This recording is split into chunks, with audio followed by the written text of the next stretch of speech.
Thank you very much for joining us this webinar, which I think is going to be a very interesting and challenging topic. How different stakeholders perceive success and failure when innovating in tourism. So let's have a quick look at the agenda for today. First of all, we're going to have a quick look. I will give a brief introduction to the context, and then we will move to the presentation of each of the participants, who will take about 10-15 minutes. And then we will start with some questions, and I will open up a discussion. First of all, we need to frame this webinar within the research project, the Innovation Journey of Tourism Entrepreneurs, Evidence from Spain and the UK, and Policy Implications. This project has been funded by the European Union Horizon 2020 Research and Innovation Programme, and it's Marie Slowowska-Curie Actions. My name is Isabel Rodriguez, and together with Professor Anne Williams, we have been conducting this research at the University of Surrey in the United Kingdom. Just to introduce the topic, since I've started doing this research, interviewing many entrepreneurs in Spain, in the UK, working closely with entrepreneurs in Spain, especially with Segittur, I have come to the conclusion that innovation is something highly rewarded and encouraged by the European Union and the national policies. But the truth is that the innovation literature also reveals high failure rates for innovation. And not only the literature, well, the literature is based on empirical data from the reality, but the truth is what I've also observed is high failure rates for innovation. I think it is essentially and literally a risky business, and especially for the case of startups. And I think this is also acknowledged by governments who provide public funding to foster innovation. So even though failure it's more frequent than success, I think the academia, the governments, the stakeholders, in general society, we do prefer to talk about success because I think it's more attractive and more exciting. I think of the famous quote of Winston Churchill, no? History is always written by the winners. So having said the context of this discussion, what we aim to discuss today here is possible endings of innovation pathways, either success or either failure. What can different stakeholders do to support success, and why sometimes it is impossible to succeed, and what are the causes? And we must consider that sometimes the future of innovation is deeply uncertain, and the probabilities of success cannot be predicted or calculated. So success or failure will largely depend on the entrepreneur's capacity to manage the risk that they find along the process. But also it will depend on external factors, right? The product market or the financial market. So I would also like to remind that we are focusing the discussion in the tourism sector, where all these topics have been highly underexplored. And tourism, for some reason, which is evident, I think is a very successful sector in terms of economic results. It's a very attractive and promising market for entrepreneurs to introduce their innovations, and I think especially technological innovations. But let's hear one question for you to share with you. Like, is it the sector open and receptive to innovation, and specifically to some types of innovations? For this discussion, we are incorporating different perspectives. The policymakers' perspectives, the investors' perspective, and the entrepreneur's perspective. So it is a pleasure to have here with us Carlos Romero, which is the director of Segittur. Segittur is a governmental agency responsible for promoting innovation in the Spanish tourism industry. And one of the programs they have been focused on recently is providing funding to innovative entrepreneurs. So Carlos will give us a brief synthesis of what is the assessment and evaluation of these policy actions, and he will provide us with a governmental perspective on the success or failure influencing factors. And I would like to continue by introducing Dejan Krizaj. He's the Vice Dean for Global Initiatives at the University of Primorska in Slovenia. He is the co-founder of the Alliance for Innovators and Researchers in Tourism and Hospitality. And he is the chairman of the Slovenian National Tourism Innovation Awards Committee. As an academic working closely with policymakers, he will share us what Slovenia has been done recently to promote innovative entrepreneurs. And as Carlos, he will do an assessment of the effectiveness of these actions. And our last participant will be Jaume Padilla, which is CEO of the company Greencustomers, a platform highly committed to the environment with sustainable rooms in hotel accommodation.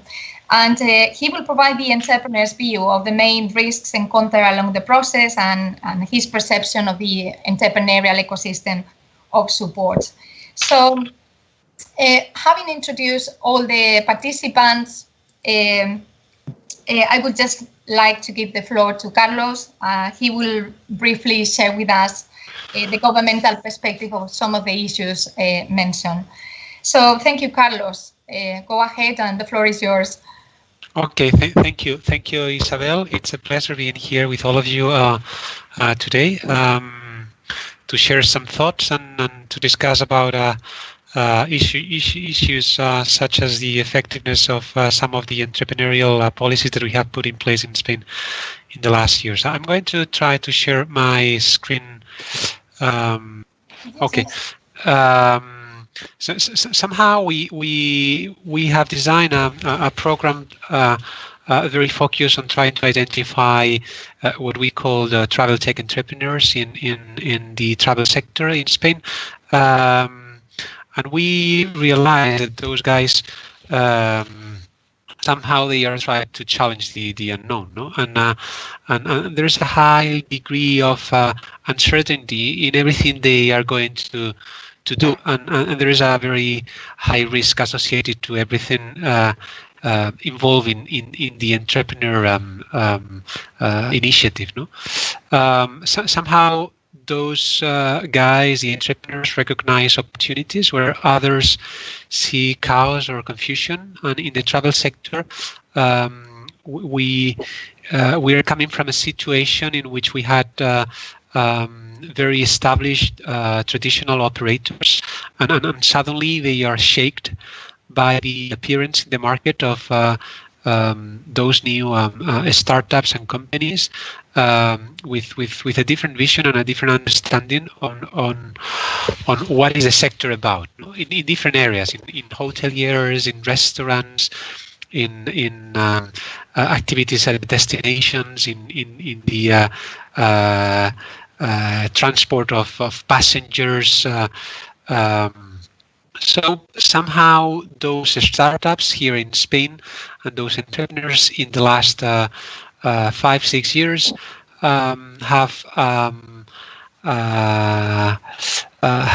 been an actor very relevant for change, no, and for develop new business models and to move the travel marketplace to a new phase, no? In this process of challenging the unknown and continuously create what we consider is going to be the future of travel. So they are helping us to redefine our industry in Spain.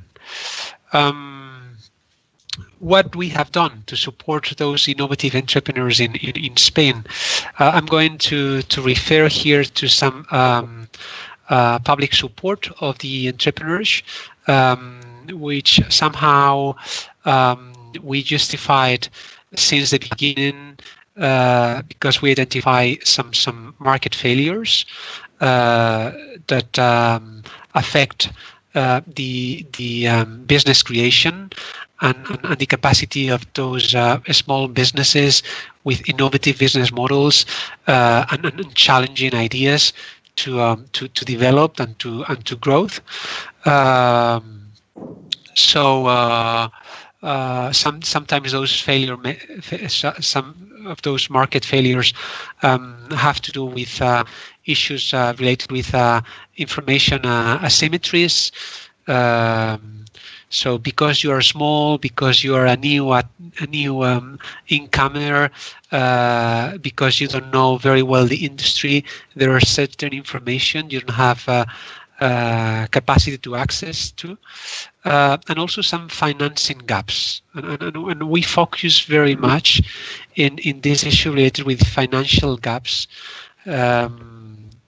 And we develop a program to try to fight against the lack of financial resources for those small companies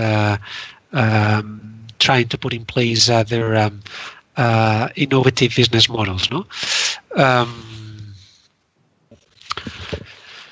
we launched in 2012 this program called Emprendetur to have and provide a better access to capital, to knowledge, to innovation to those startup companies in the travel tech sector, and also to help them to compete in the global market.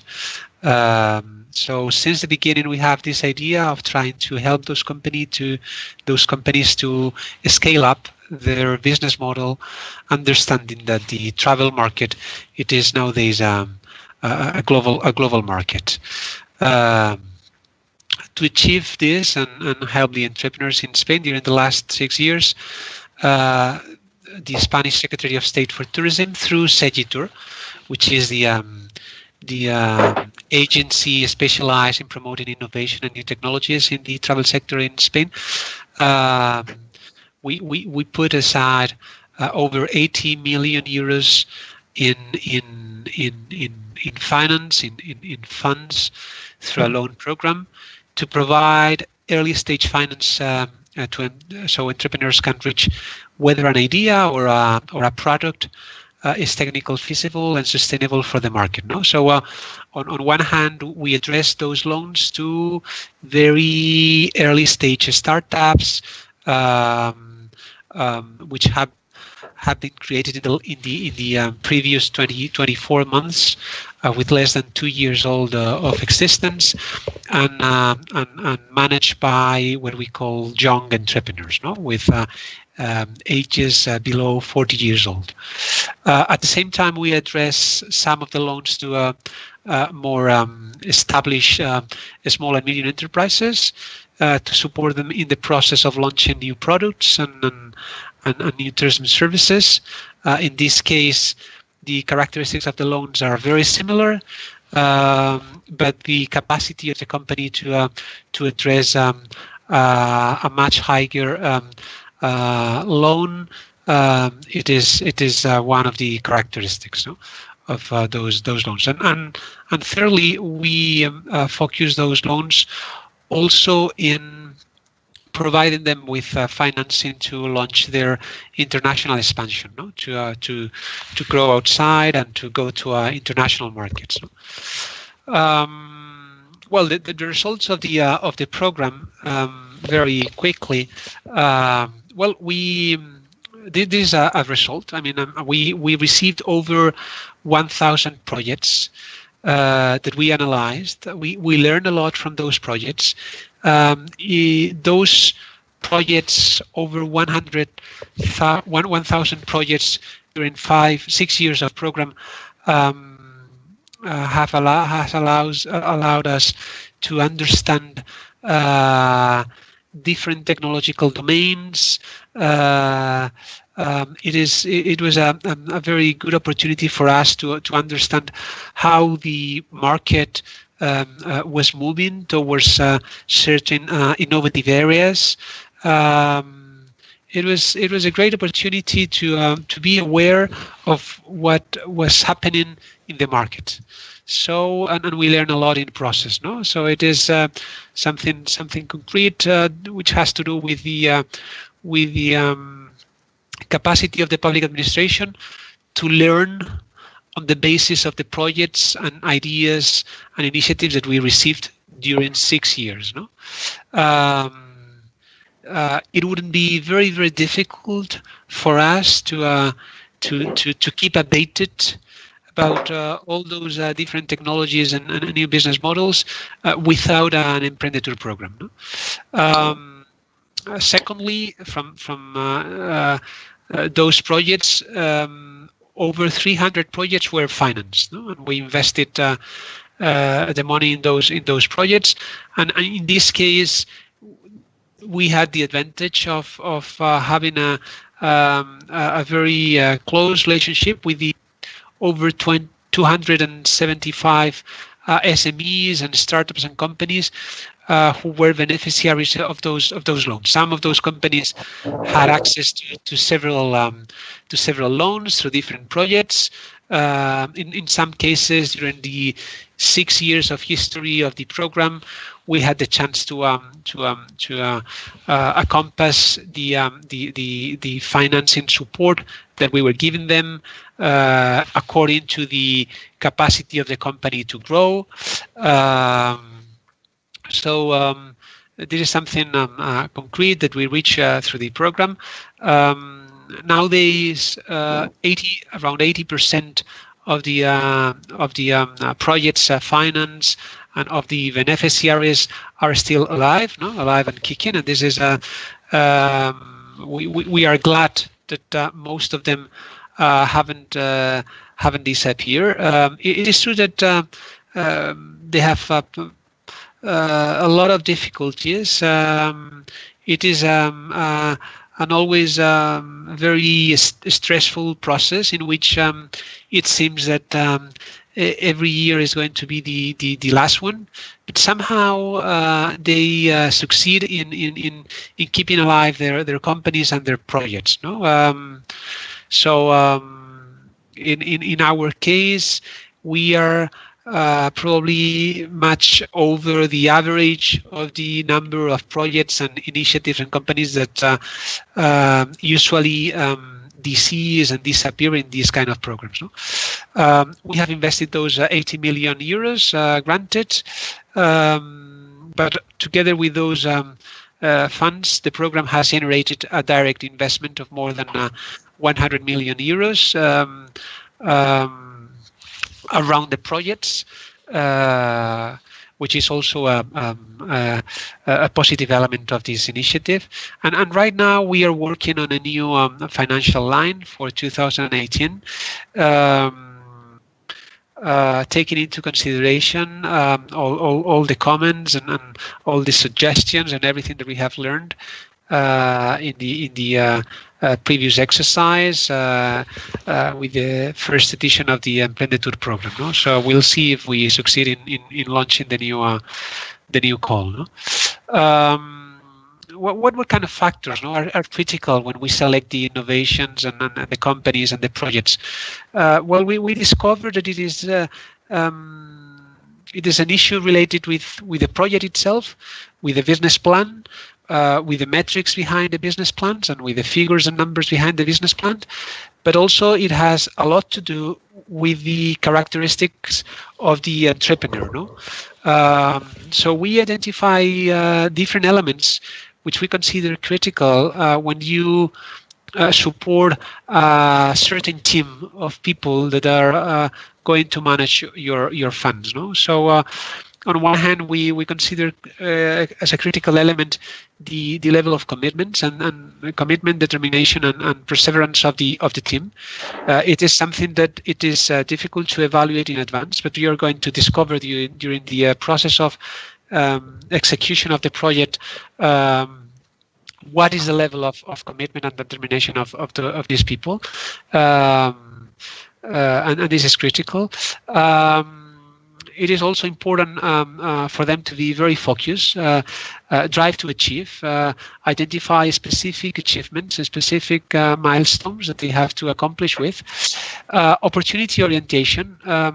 When we analyze the project, they have to justify very good where is the opportunity, in the market, and how they're going to focus on developing a product or a service to reach and to face that opportunity. Of course, anything related with initiative and responsibility, persistent problem solving, problems that they are not able to anticipate when they launch the initiative, but they have to be flexible to address them successfully. Well, seeking feedback, internal control, tolerance for ambiguity, calculated risk taking. No, sometimes in some of the phases of the project, they have to understand where's the limit of the risk that they can assume.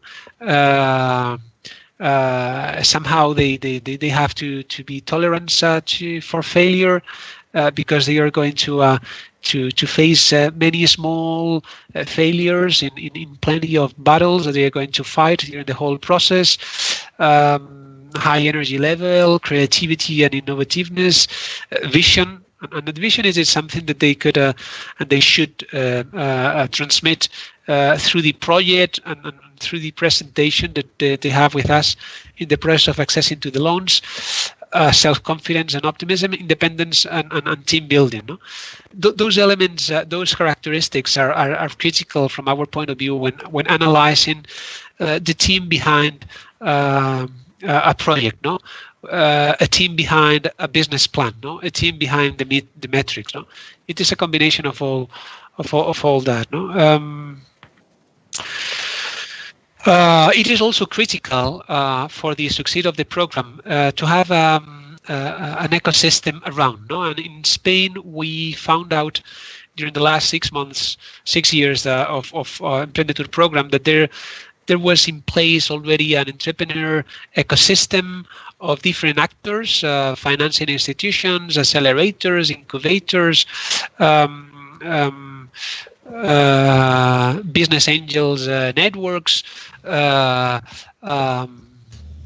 different public and private entrepreneur programs with which you could interact in the process of launching and developing your program. Well, I think this is critical. No? Your capacity as public institution to have a good relationship and to link your programs and your initiatives with other initiatives already in place in the entrepreneur ecosystem in your country or region, and also the capacity of the entrepreneur to plug in and to take the most and to take advantage of the opportunities that they could find around the ecosystem. No, it is not only about money.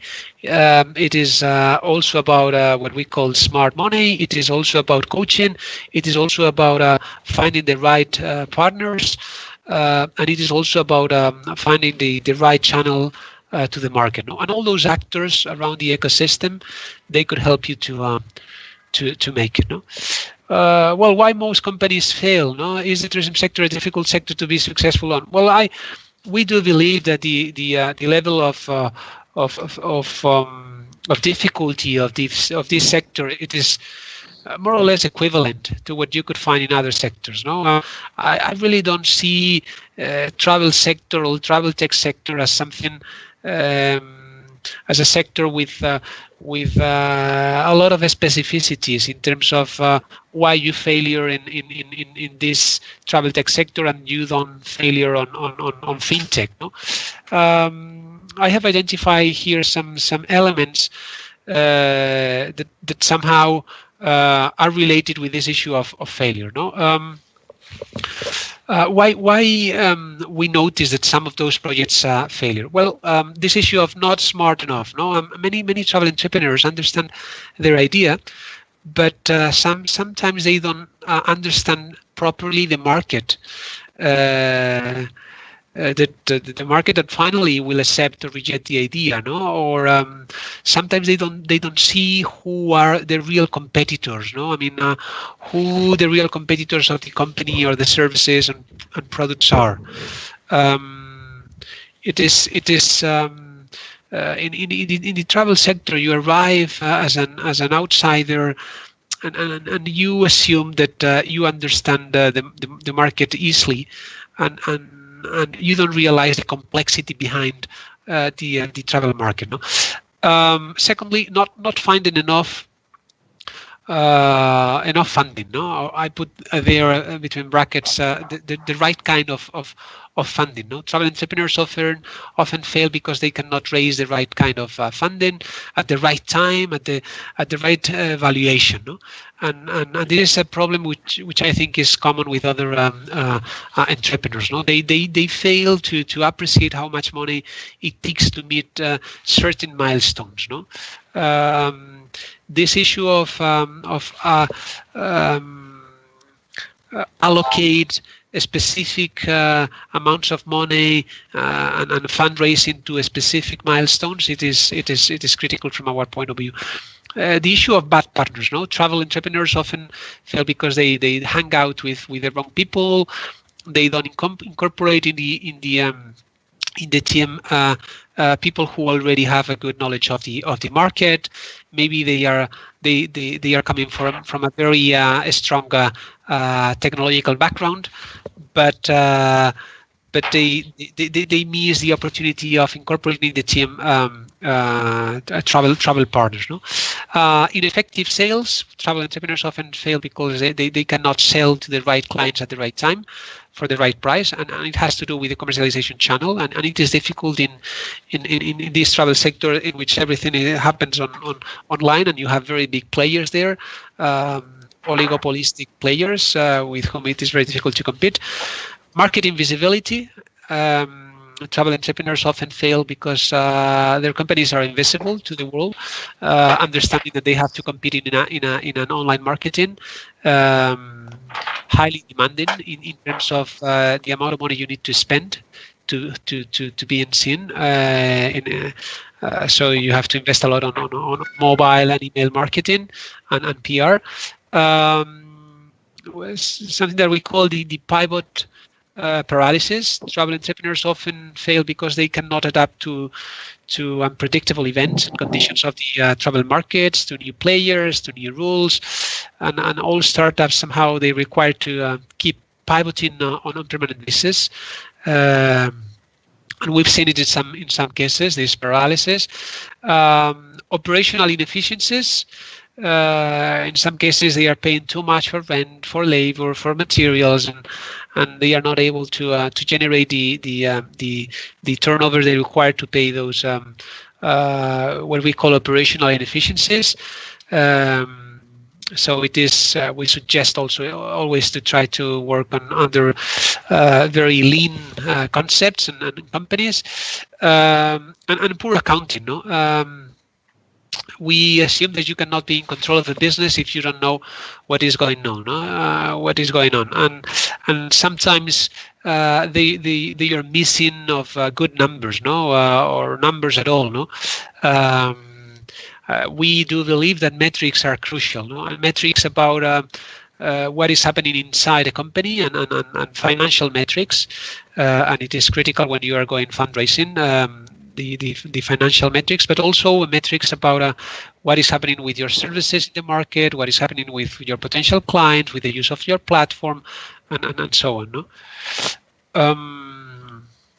Well, is there any positive outcome and positive lessons that can be extracted? Restructuring policies, possibly ritualizing that knowledge to restart the process again, second chance places.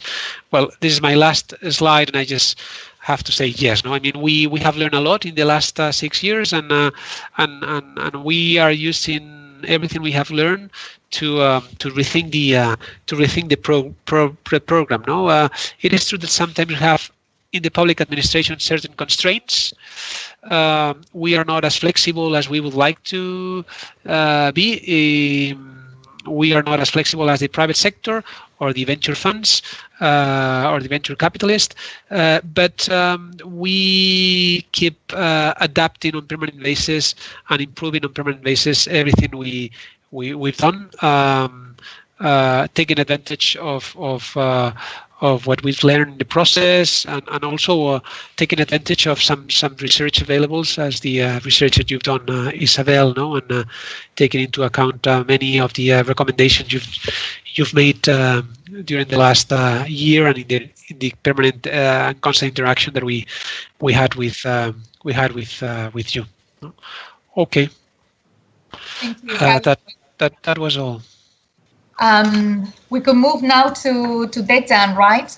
Dejan, what's the situation in Slovenia? Hello, also from my side. So I come from Slovenia. So the first remark is that we are much more country than Spain, only 2 million inhabitants. So, my role here in this innovation process or innovation supporting scheme in Slovenia is a bit different from Carlos, since I come from academia, from university. But still, I work with our national tourism boards on the questions on projects related to how to promote and stimulate innovation in our tourism. So my part is especially focused on smaller measures, how to do this, how to help. While we still have, I could repeat a lot of things that Carlos presented in terms of this national financing schemes, what we do until 2017, until 2016, our tourism companies had to compete with other tourism sectors for gaining that kind of finances that Carlos explained. But in the last year, also in Slovenia, we started with such an initiative on a global scale with big money. I say big money because what I will be talking about, it'll be a little bit of small money measures we take, but we still have quite some things that are successful. So I will be mostly presenting this part, because in the previous part presented by Carlos, I just can say that we agree very much with the same conclusions you offered in your country. So the part we do differently, and the part we do also now for more than 15 years. We started in 2004. I joined in 2005. We Slovenian National Tourism Board implemented National Tourism Innovation Award, which was not addressing the risk issues so much, or was not investing so much money, but was investing other things or helping tourism providers. And since we are still here in 2018, I think this is the first confirmation that the measures are successful and the tourism industry in Slovenia is interested in that kind of help. So there are just 3 basic steps or 3 basic measures we do. One would be so-called innovation call, invention call, and a special platform that wraps all together, and of course is used as a communication tool and knowledge directory and so on. So the if I just briefly explain these 3 measures, I call them boutique because these are not big investment measures as opposed to others performed by our ministry. So in this part, what we do is each year we just ask our tourism industry, our tourism sector, what was the most innovative thing you did in the last 2 years? So every year for the last 2 years, and we different small, big entrepreneurs apply, and we find 1 or maximum 2 each year that we give them an award for the most innovative achievement in that year. No money involved, but something else also very precious for our tourism industry. Slovenian Tourist Board then, let's say, adopts this kind of tourism awarded tourism innovation projects, because they use them then in all their medias, social media channels, to promote Slovenia with the innovative cases, where appropriate, of course, in their actions. So that means that industry sees the added value. And of course, a very important part of the whole business process that wraps up their products is the promotion part. So we, of course, it's already an honor to be the most innovative one in the country this year. But of course, also the other part is very important, so that you got promoted also outside of the Slovenian borders, and you are the one that people talk more about, or you are something different from other countries. Why somebody would visit Slovenia? So after a few successful years of this annual innovation award, we decided to introduce invention award. That means the ideas the projects that are only in the form of ideas at the moment, so not realized yet. And again, although of course applicants would be first asking for money or interested in money for this invention call, we didn't offer much money. We are just offering 15,000 euros per year for up to 3 projects means 5,000 euros only for unrealized ideas. But again, the sexy part of this call is again the promotion that Slovenian Tourist Board offers, and we get from 40 to 80 applicants each year with new business ideas that have to be developed in the current year. And again, Slovenian Tourist Board, as I said, just picks 2 to 3 of them and invests only these 5,000 euros, but of course, again, starts to promote them more intensively than others. And this is for the new ideas that have to be developed and have to be sold on the market, is of course also very important, and again, successful in terms of this previous year, what happened. Of course, we also offer the networking with all the supervisors, mentors, coaches, and so on, how to help them with to find the right knowledge that they need to develop. But as I say, the most important part is this promotional aspect. Slovenian Tourist Board offers, and it's apparently important enough that we really have a constant stream of interest for all these years. And of course, Slovenian Tourism Board on the other side, happy with the results and using this as their promotion material. And since, as it turned out, it's not just useful for Slovenia, this project, together with the platform, so-called Bank of Tourism Potentials in Slovenia, that was like the portal on which all these activities happen, were interesting enough, were innovative enough that in 2009, we got an award from World Tourism Organization for this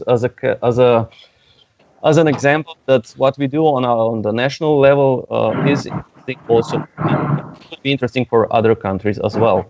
And from then on, this project developed further, and now we are, like Isabel mentioned at the beginning, we moved now to a global space together with other colleagues from other countries, universities, US, Iceland, Spain, Switzerland, and so on. And we established now a global association of researchers and innovators that are interested in that kind of special cases, special products that bring special attention to all countries, not just to Slovenia. So we are not exactly fighting against the, let's say, the risk or fighting against the failures, but we try to help these entrepreneurs with the promotion that is, of course, apart from money and the knowledge, very important part of the how to success in the global market and in the local market. There are a few let's say criteria what we look after when we are picking them, and of course trying to eliminate the failure already in the process of selection. Will we support, especially in the invention call? Will we support, and they will be as successful as possible. So of course this is an interesting second step of this multi-stage call we do. In first step, of course, we gather the written applications and read them, and all the members of this committee, they give their grades, and we have a kind of already a list who would be the best, and then we invite the finalists in the second round. And usually, and most often, the final winners are not the ones from the top of this graded list. Because something is when you read about it, and then the second part is when you start to talking with these guys and take all the factors that Carlos was mentioning into account. When you see the people, how they react, how they think, what is their big picture of the whole tourism system locally and globally, then of course we maybe sometimes decide that the ones that actually at the end will get the award are a little bit different ones that were candidates at the beginning, but still from the smaller selection which we got from the first round. And of course, when we select what we will support, we try to evaluate every time how new it is, because this is innovation call, and when we talk about not just how new it is for Slovenia, also for global markets in terms of what will be the most interesting new thing in attract tourists, and of course how this is very important, how they are adapted. Although it goes for some global novelties that we are talking about and the global trends, how they can be adapted or how they are adapted to Slovene specifics. So what is the authentic part of all these innovations? So what we are offering in terms of really authentic, local, innovative experience. And there are, of course, several other factors what we evaluate when we try to find the best from them, and the ones who we think that will be the less risky ones. But of course, we are now in the startup age, startup philosophy age, everybody, and Slovenian Tourist Board, of course, recognized it also last year. And apart from these measures I explained now, last year we started together. We helped them with a new hackathon approach too. So there was like 90 people from all over Slovenia invited. And with all the ideas, we try to develop and identify the ones that we will then later on support with long-term measures and more finance injections. And like every startup field, also in tourism, is the same. And of course, we try to, and also, although we are aware of that, and not everything will turn out pretty. There is, of course, the only way we see how it is possible to support and develop the Slovenian tourism sector further through that kind of measures. Mm-hmm. Thank you, Dejan. You finished right your intervention. That was very, like in a nutshell. You were very brief and concise. So thank you for your intervention. And we have the last part, the entrepreneurial view. I'm very curious also to see how the entrepreneur can contrast what is being said especially by Carlos, no? Like why companies succeed and why do they fail, and yeah, also what do you think about what Dejan has said about the importance of promoting rather than getting credits? Perhaps entrepreneurs would prefer to have more promotion and less credits. So let's see what you have to tell us about what are the risks that the entrepreneurs face, and how do you try to overcome them, and in relation to your product, to your innovation. Okay, hi everybody, and thank you, Isabel, for giving us the opportunity to join this webinar. And as entrepreneur and in the business sector, in the tourism sector, I'm very glad that a new Emprendetur program is going to be released this year. So I'm looking forward to apply. Okay. And You're welcome. Well, let me explain a little bit my background. As I'm telecom engineer, I come from the energy and industrial sector, so I applied innovation into a new sector for me, that is the tourism. So I had no experience at all, but that is what makes us entrepreneurs have the strength to start in a new idea that probably if you were from that sector, you will never kick off, you will never start, as you have a lot of risk and a lot of failure. But what we think is that you have to try, and if you have a good team with you and you have the support of the credits of the government, in our case, we applied for ENISA. ENISA it's a soft credit that allows us to upgrade from the prototype, which the prototype means it's the first version of your solution, that you have the first knowledge from the sector that if it can convert it into business, or otherwise it's an idea, it can be solved and you just stop it and change it into another idea. So with this ENISA helped us to pass from the prototype into the MVP. We have invested in the last 14 months around 90,000 euros. And most of the investment has been from the entrepreneurs, which is myself and my partner, Adrian. And all the help and all the promotion from incubators, accelerators, the government, administration, public administration, it's welcome. So what is Greencustomers? Greencustomers, it's a company that helps businesses to be more responsible, and we contribute to generate new business models or new business opportunities focused on sustainability. Let me share my screen for a moment. So yeah, with customers, we was green and sustainable businesses, and especially in the tourism accommodation sector. So the first goal is we detect a problem. In that case, hotels and apartments and hostels didn't have metrics based on occupancy, based on their daily routines. So in part is because the technology was too expensive to do that. With IoT, which means IoT are antennas that doesn't need GCM or doesn't need SIM or Wi-Fi or integration with other equipment, it's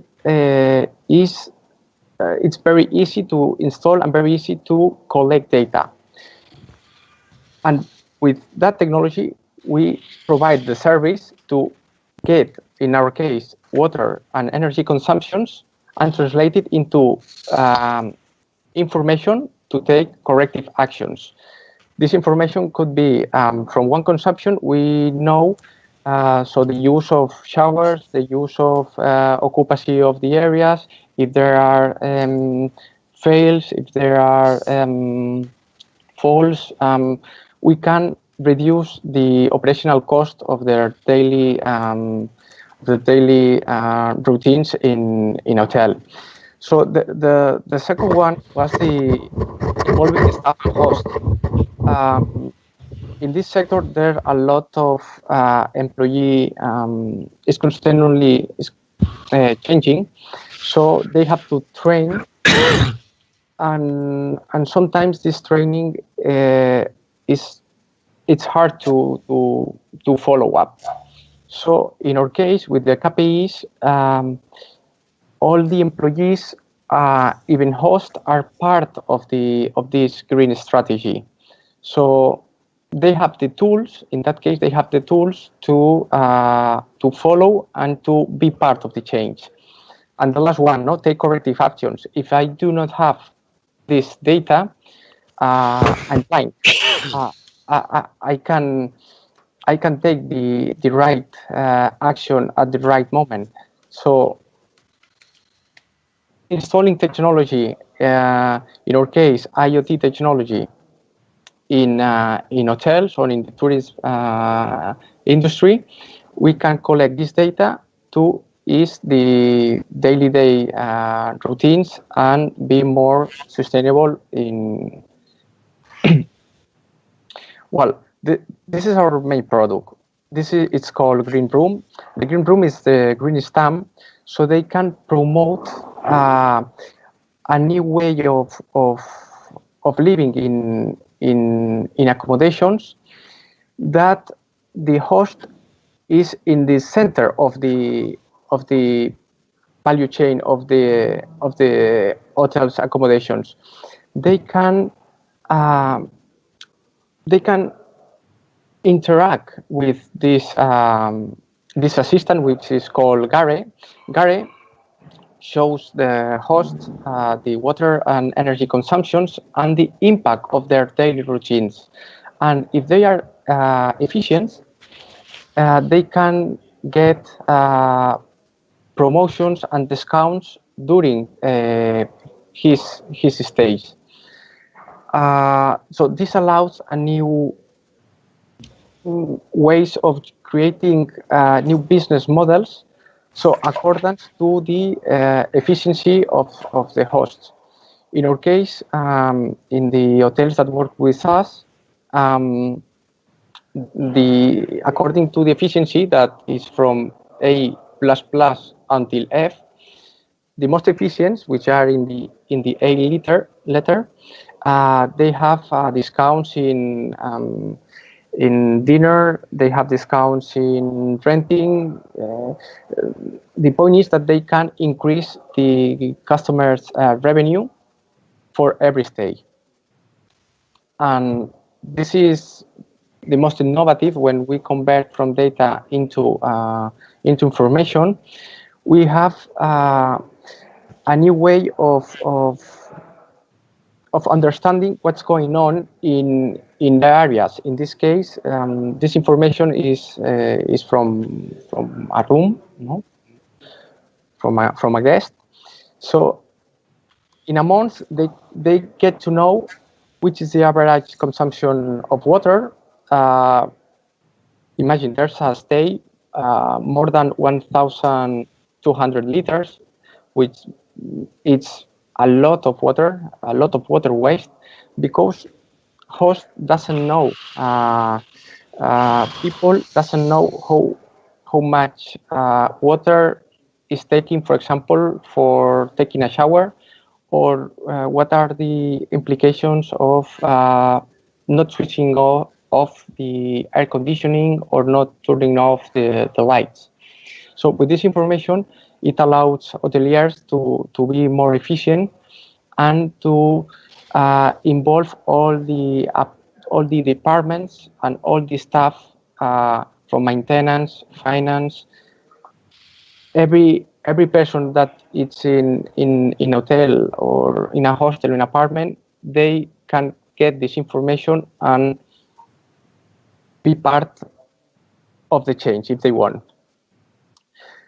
Well, that is the end of the presentation. So, which are the main problems we have during these last 12-14 months? I think that innovation in a sector that it be very continuous in time. You must, sustainability is not enough to sell a product. You must increase the revenue. You must increase the revenue with a product that allows on one side create a reputation, a green reputation that everybody loves to be more sustainable and more efficient, right? But these tasks must be promoted for guests to choose your hotel, right? To choose your apartment, because there's something more than ubication, that location, and price. You want to go further than that. So environmental objectives or goals to reduce the impact of your activity, it's a good point to promote your business. And on the other part, so how can increase your revenue from your guests with a green product? So meaning playing with the efficiency. Gamification in this case, it allows to have a product that the guests get more than a room, get a price that can be different if they are efficient or they are more efficient or less efficient, and they have a higher product at least at the same cost, as they can have discounts and they can get promotions for the same price of the room. And also it increased the direct bookings of the reservations, instead of going through the OTAs that, as you know, they reduce the profits from the guest. So it's a long path. Instead, we must keep working and have energy to keep fighting and keep promoting our service to hoteliers. As you know, they are not willing to change if if you do not show them that you have everything controlled, that they will have savings and they will have more revenue. So our daily routine is to fight, to work with them, and to increase their value. Mm-hmm. Okay, do you finish, Jaume? Yes. Well, later on, if you want, we can go with questions. Okay, we will continue with the discussion.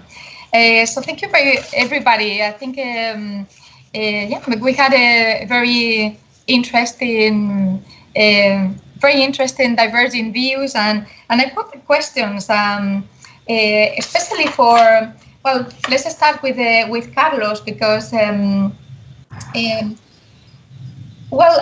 he mentioned something about the key factors why entrepreneurs fail from the governmental perspective, no? And I think you mentioned something very important, no? Like for some reason, the tourism industry is very attractive to outsiders. Jaume is a good example of entrepreneur, telecommunication engineer, willing to introduce something in the tourism sector. So tourism is very attractive for outsiders, engineers, especially people who it's a good developing technologies. It's attractive for technology introduction. It immigrates a lot of technology. And that's a very, I think it's a risk that the entrepreneurs assume from the very beginning, because what I've observed is that sometimes they think tourism is very easy to entry. It's a very interesting sector to work in, but they underestimate a little bit the knowledge that the sector requires sometimes, no? Or the characteristics of the market, no? Like sometimes they're trying to introduce something to sectors which are very traditional, or they stick to their status quo. So I wonder, what's your view, no? Like of this reality, like underestimating the knowledge that the tourism sector requires, Carlos? Yes, I completely agree. It is true. It is very attractive. It is a sector in which, in our modern societies, we are very used to keep traveling on permanent basis. So mobility is a very important element of our lives, and travel in general for holiday purposes during the weekend. So practically every one of us have been in touch since a very early stage, in touch with the sector. Maybe there are other sectors with which it is much more difficult to interact, to get in touch,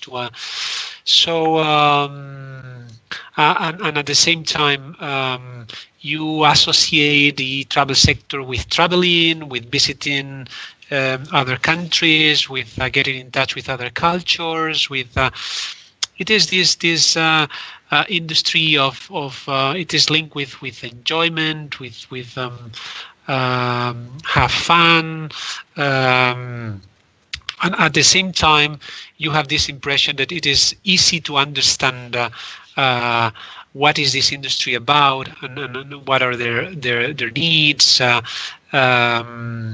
While you are traveling, you have ideas about things that could be improved. So yeah, it is probably part of the mode. It is probably it is true. I fully agree. So it has an image of a nice, beautiful, enjoyable sector, no? So if you have to choose, and it is a sector in which easily you feel that you have maybe some ideas to add, no? Or on the other hand, it is a very technified sector. Everything happens online. E-commerce, M-commerce is everywhere. The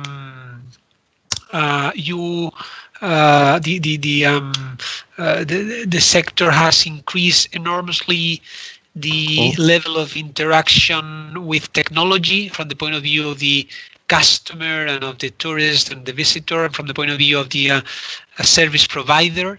So it is very intense in the use of technology, which helps also tech guys and tech companies and tech startups to go into this sector. It is very intense in the use of apps, and many of the innovation and new technologies are linked to the app world. Highly intense in the use of mobiles, because it is mobility and things happen in mobility, and the importance of location-based services, the contextualization.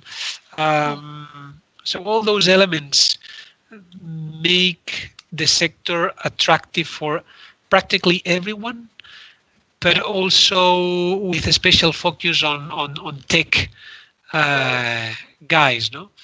But I wonder, Carlos, if for future,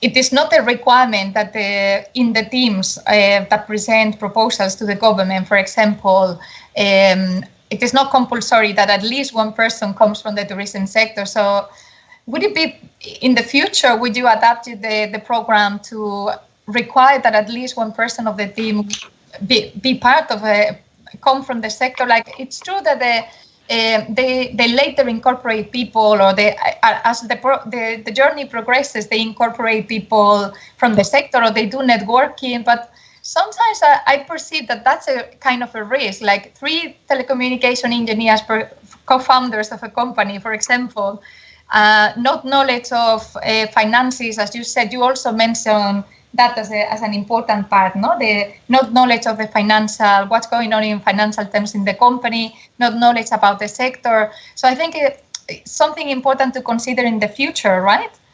Yeah. I think there are certain capabilities and certain capacities that somehow we should promote to be part and be present of the project and of the startup and of the entrepreneurial team since the beginning, no? And this would help, no? It is not just about marketing. It is not just about technology. It is about having a deeper understanding of the sector, and it is about also about having financing capabilities, no? Mm-hmm. Because Dejan, when you try to select also the winners of your innovations in your innovation awards, did you pay attention to this, to the fact that these entrepreneurs come from the sector, or they have enough knowledge, or? Yeah, I mentioned that in the second phase we have these oral presentations when we exactly test the ground about this, what you just explained. It's not so important for us if they have the formal education, formal tourism education, but of course, if they have the right understanding of the things that Carlos mentioned, so the whole 360 perspective of the system. Because for me, coming from academia and trying to, all my research work is related to innovation in tourism, and of course I try to understand what is innovation in tourism exactly. So tourism is let's say it's a kind of a packaging business. However you put it, it's the packaging. It's the packaging of things Carlos mentioned. It's the packaging of different parts of tourism products in one big tourism product. So we are just combining everything. And the customer lives on the destination for 24 hours. That means he lives the full life wherever he goes, she goes to. So we are trying to address all their needs while they are on a destination. So when innovating, what are we actually innovating? We are innovating their experiences during these 24 hours. So whoever is the professional for innovating whatever part of this experience on the destination, that's what we are looking for.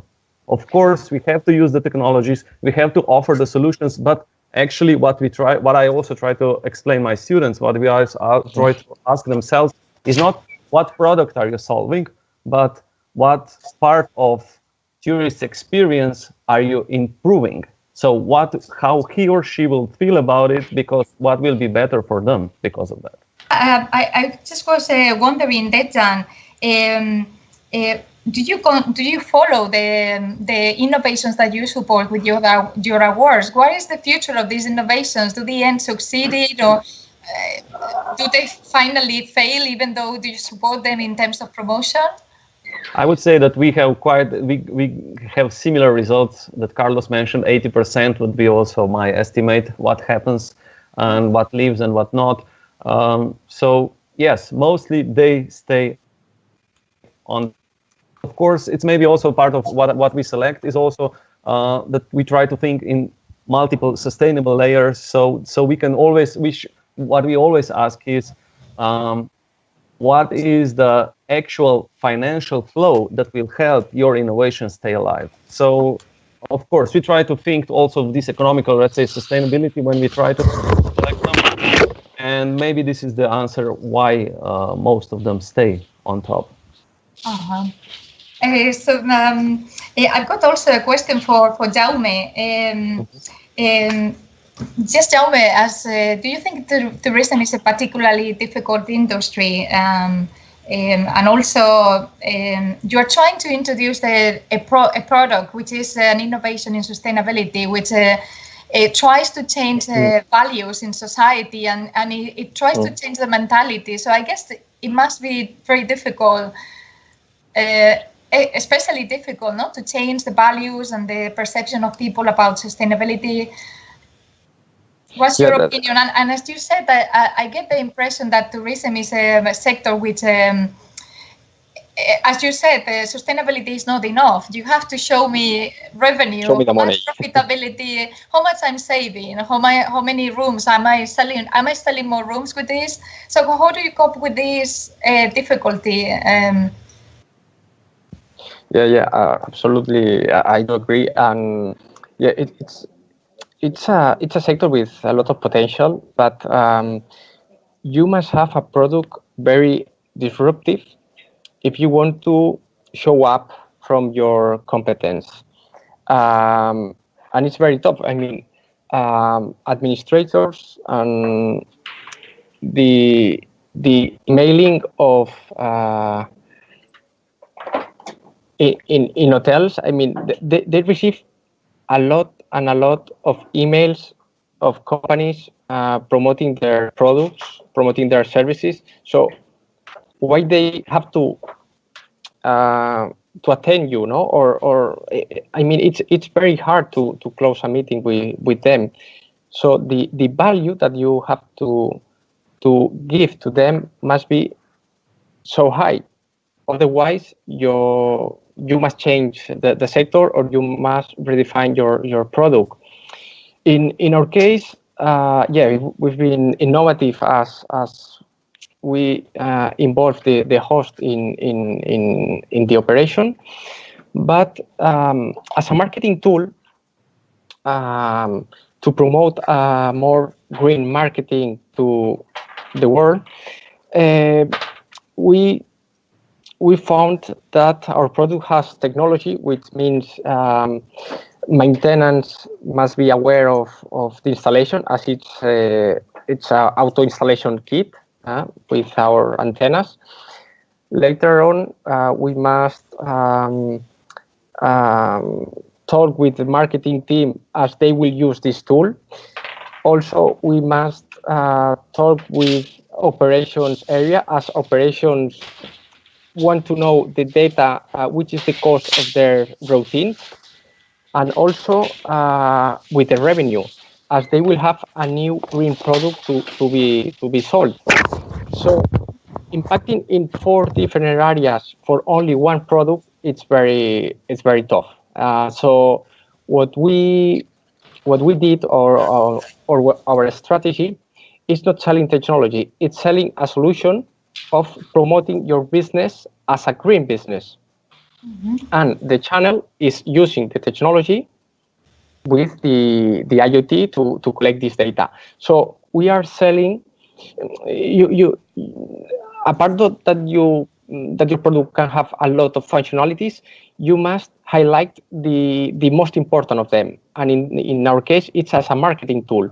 So focus only with marketing tool and get the contact of the marketing manager of the chain or the hotel, and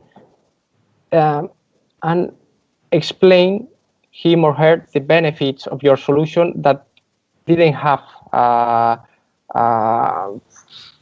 since now, no, and trying to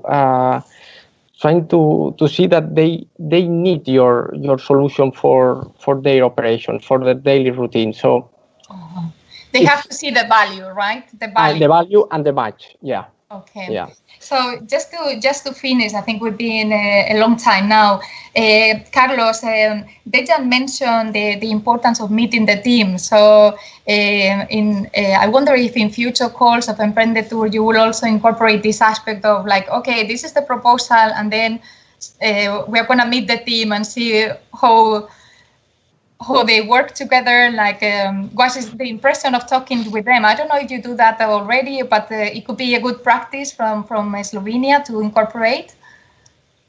Yes, in the case of Spain, I think is a good idea to try to see all the teams as a prerequisite, as a condition to approve a project. No, we understand that maybe sometimes it's difficult to come here to Madrid, maybe through Skype, to have the chance at least to have some direct contact with them. I think is critical. It is going to be very important. Yes. Uh-huh. So yeah, anybody has any question to ask between yourselves or anything to add? And I would add to Jaume that it's very good that you added this. Of course, what you are talking about is, of course, firstly, process innovation. In your case, you are trying to improve the processes but it's, of course, also, like I mentioned before, and I forgot maybe to add it before, that for your part, I very much agree, and I like the gamification part, because that means yes, that you I have agree. Yes, it's true. Yeah, so that means you have this experience part. What I would maybe add to this would be now we are talking already about greenwashing. You know what I mean? That's true. So yeah, I know. Everybody tries to do something on this case. So it's of course very important now that after we just not talk about the early majority or innovators in terms of tourists, if we want to address the whole community, of course we try to educate them too. But we have to have a kind of a catch.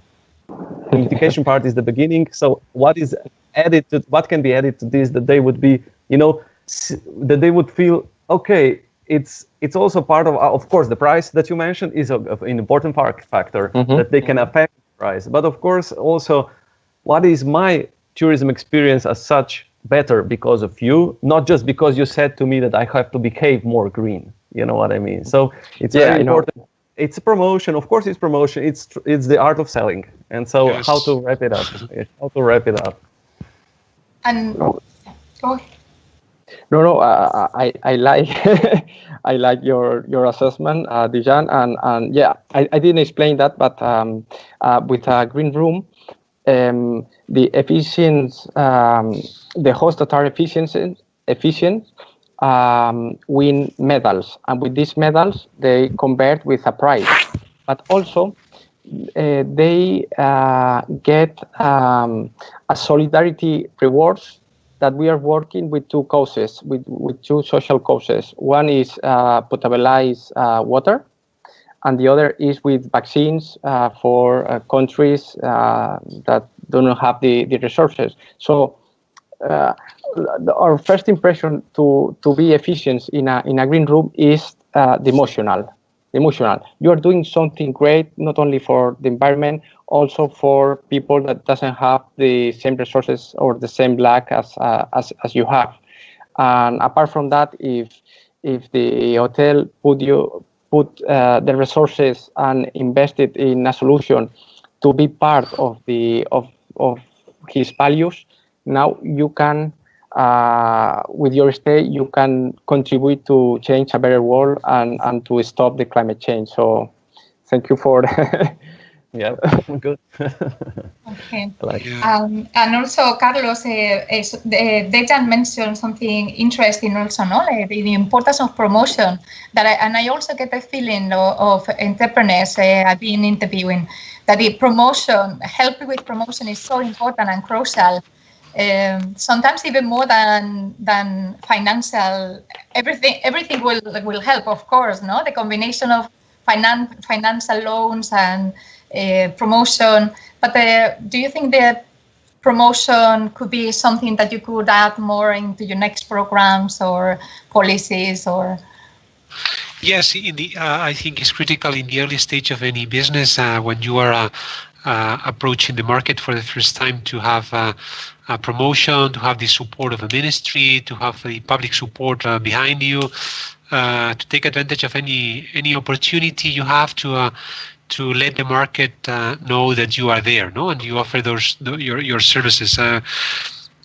We a couple of years ago we organized an initiative together with the hoteliers to help young startups with tech solutions for hotels to test, no, and to